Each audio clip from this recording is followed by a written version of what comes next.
Bienvenue chez le petit élevage de lapin FK. Ici, nous vous donnons régulièrement des astuces comme toujours. Abonnez-vous pour ne rien rater de nos prochaines vidéos. Tout juste après l'intro, on rentre dans le vif du sujet.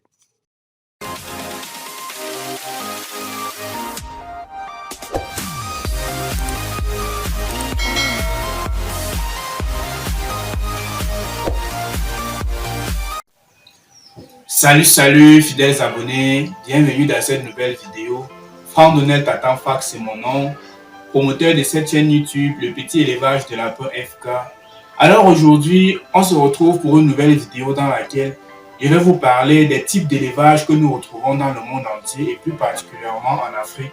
Et en fonction de ces types d'élevage en fonction desquels nous devrions nous référer pour faire le sevrage de la peau. Alors, restez bien concentrés jusqu'à la fin de la vidéo, surtout le troisième type d'élevage qui est d'ailleurs le plus important. Je vous invite à l'écouter attentivement. Nous allons commencer du type d'élevage le moins effectué au plus d'élevage le plus effectué en Afrique. Alors, premièrement, nous commençons par le type d'élevage, l'élevage extensif. Ce type d'élevage est caractérisé par plusieurs facteurs parmi lesquels l'utilisation du fourrage et des restes d'aliments pour la nutrition des animaux. C'est ça la caractéristique principale de l'élevage extensif. Dans ce type d'élevage, nous ne notons pas l'utilisation de granulés ou bien du granulé ou bien des formules d'aliments. Donc ce type d'élevage est très rudimentaire et ceux qui le pratiquent n'élèvent pas une quantité de lapin assez importante. Car la majorité des gens qui le font, c'est juste pour bénéficier des excréments de lapin pour faire du compost. Donc c'est ça les caractéristiques de ce type d'élevage.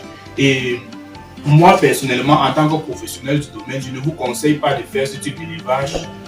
Voilà, donc c'est ça les caractéristiques de l'élevage extensif. Maintenant, alors, le second type d'élevage que nous retrouvons particulièrement en Afrique, c'est l'élevage semi-extensif. Ce type d'élevage de lapin est caractérisé par l'utilisation des granulés et du fourrage. On associe ces deux aliments pour nourrir les lapins.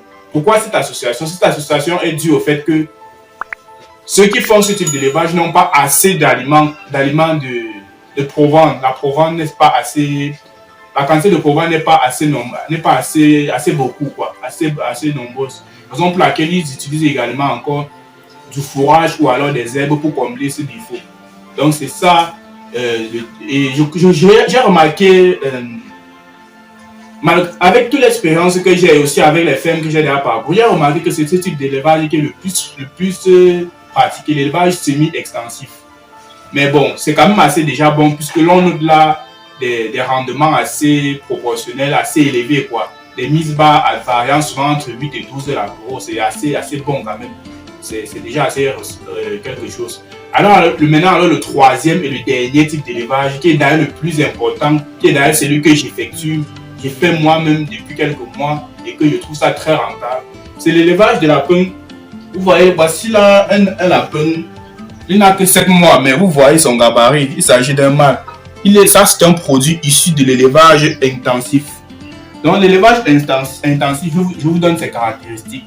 Cet élevage intensif, dans ce type d'élevage, on note uniquement l'utilisation du granulé et des formules d'aliments pour alimenter les lapins.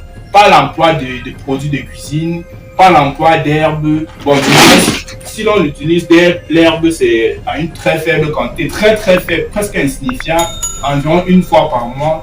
Et également, l'on nourrit des lapins uniquement avec les formules d'aliments et du granulé. Également, il y a un suivi très élevé au niveau des lapins. Les vaccinations sont nécessaires dans ce type d'élevage.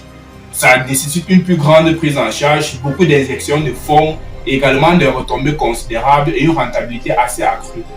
Donc c'était ça le dernier type d'élevage que je vous recommande fortement si vous avez assez de moyens. Mais si vous n'avez pas assez de moyens, vous pouvez faire recours au type d'élevage semi-extensif que je vous recommande. Bon, au fur et à mesure, vous allez donc accéder au type d'élevage intensif. Alors c'était tout pour cette vidéo. Je vais vous faire une nouvelle vidéo prochainement pour vous montrer comment faire le sevrage des lapins en fonction de ce type d'élevage que je viens de vous présenter. On se retrouve à bientôt pour une nouvelle vidéo.